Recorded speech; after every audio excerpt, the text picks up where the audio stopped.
The story begins with Archie and Edith preparing in a modest motel room for the funeral of cousin Liz. Their interactions reveal typical patterns of their relationship.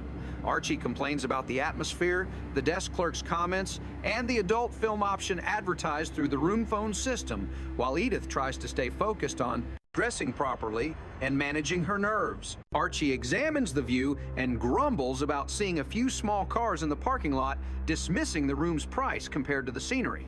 When Edith worries about whether the funeral will be an open casket ceremony, Archie reacts bluntly, reminding her that the deceased cannot look back.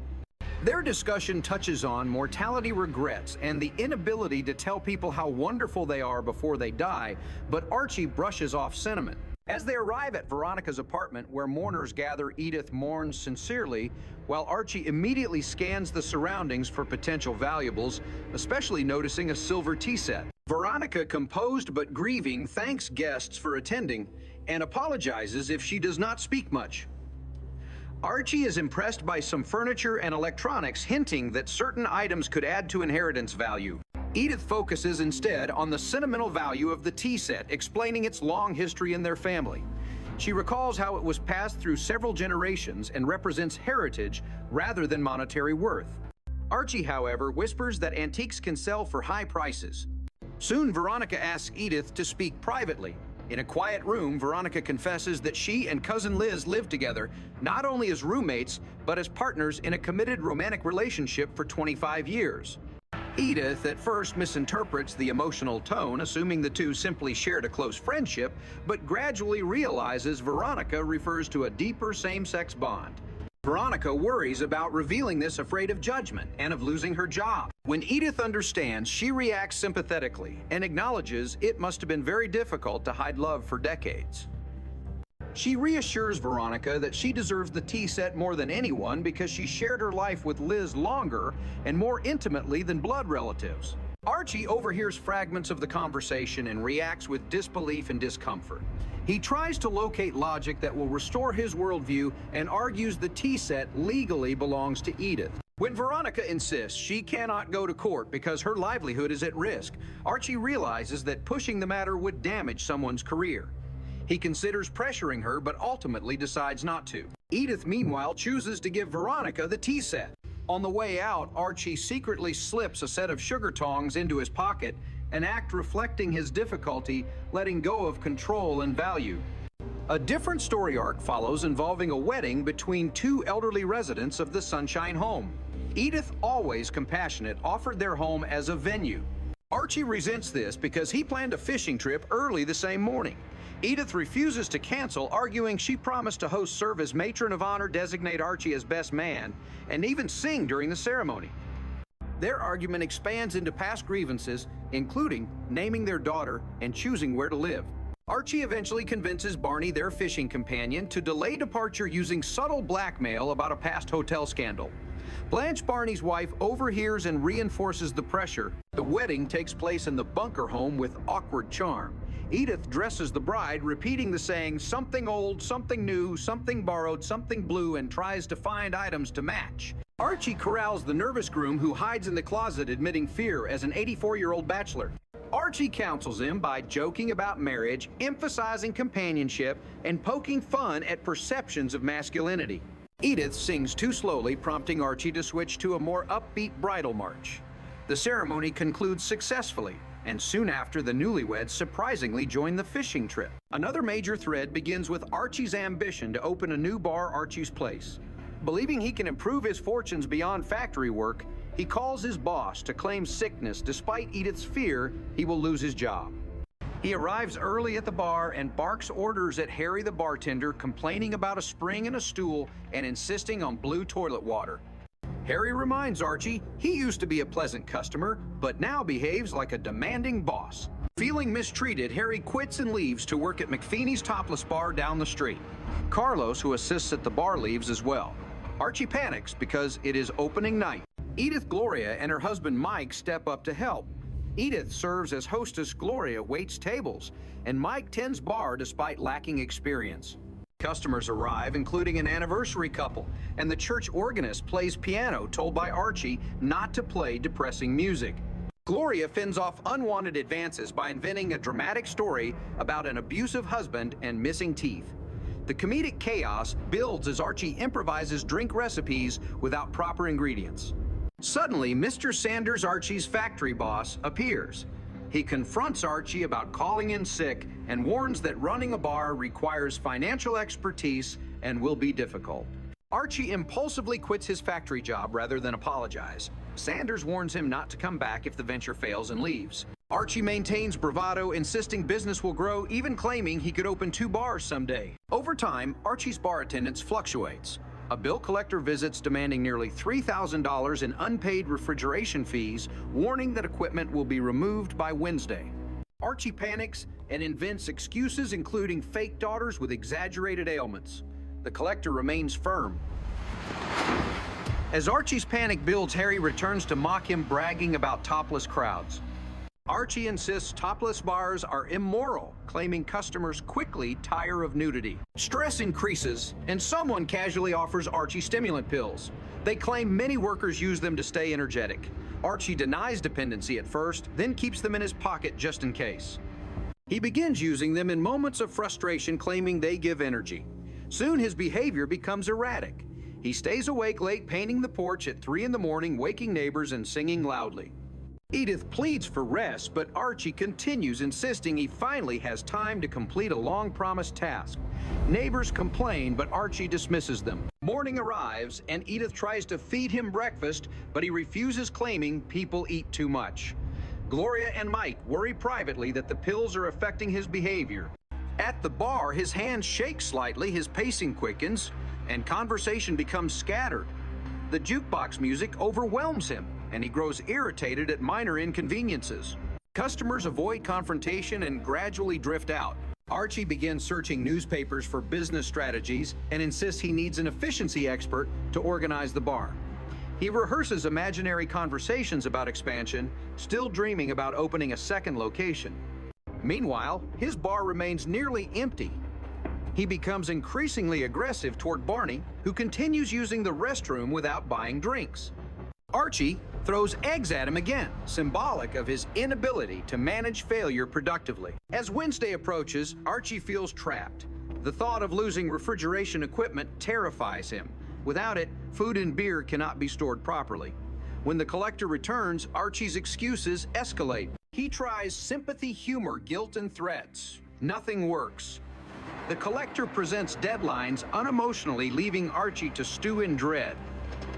One night, Archie begs Edith to dance with him in the living room.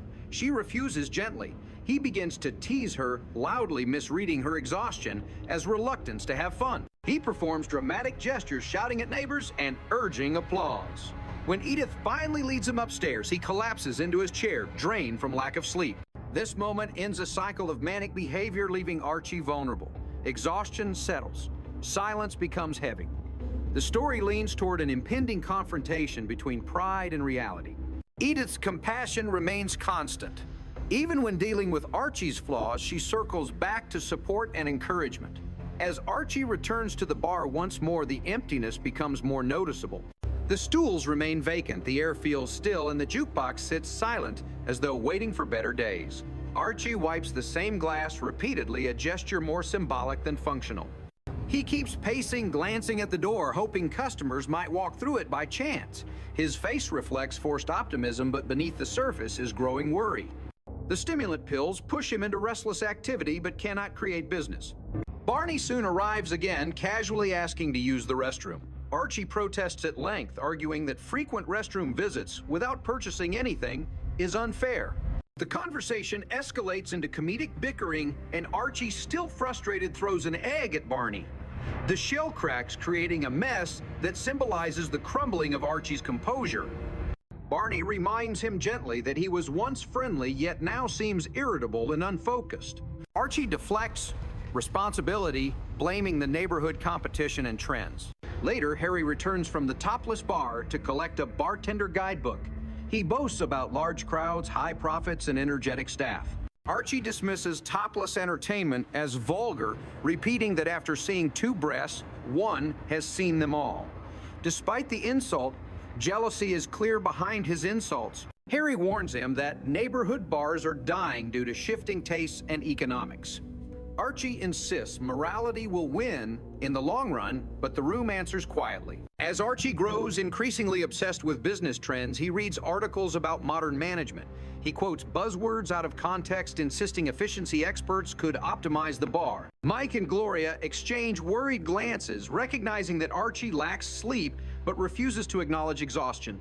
He races back and forth behind the bar, rearranging bottles and napkins, repeatedly believing constant motion equals control. Meanwhile, Edith watches out of concern. She urges Archie to rest, afraid his health may deteriorate. He rejects her worries, insisting that ambition requires sacrifice. At dinner, Archie refuses to eat again, claiming too much food makes people sluggish.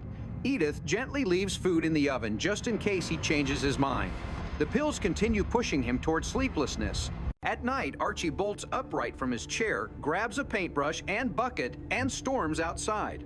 He begins painting the porch again at 3 in the morning, splashing paint across boards unevenly.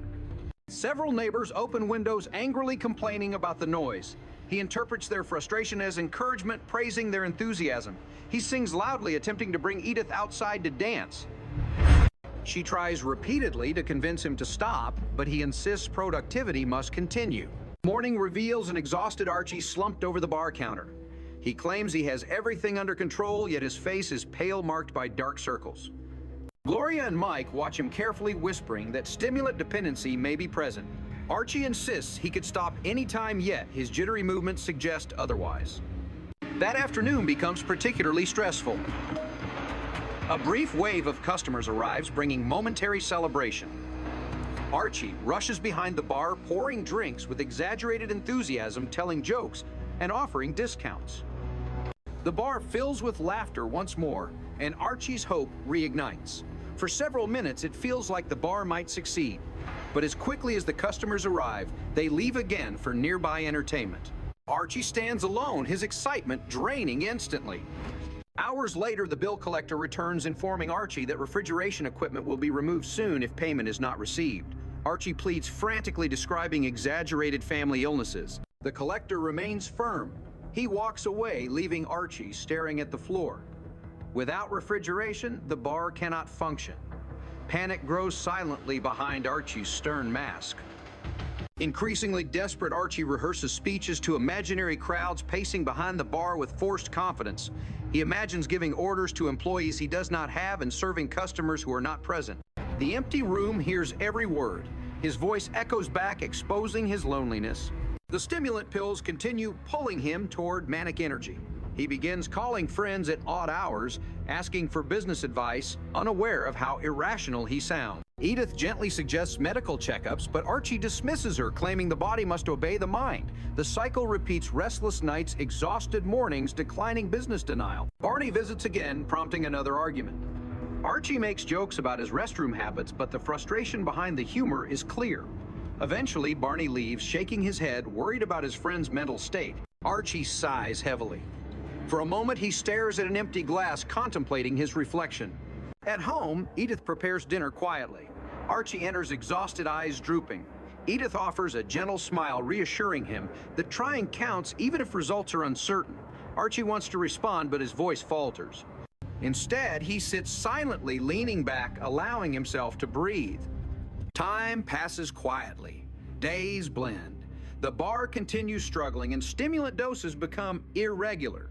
Archie's hands shake more noticeably, and he has trouble focusing on simple tasks. He blames minor issues, lighting candy machines, jukebox songs, refusing to see the larger pattern. Gloria urges him to consider stepping back or adjusting his business strategy, but Archie insists that quitting would be failing as a man. One night, he attempts to dance with Edith, again turning on music loudly.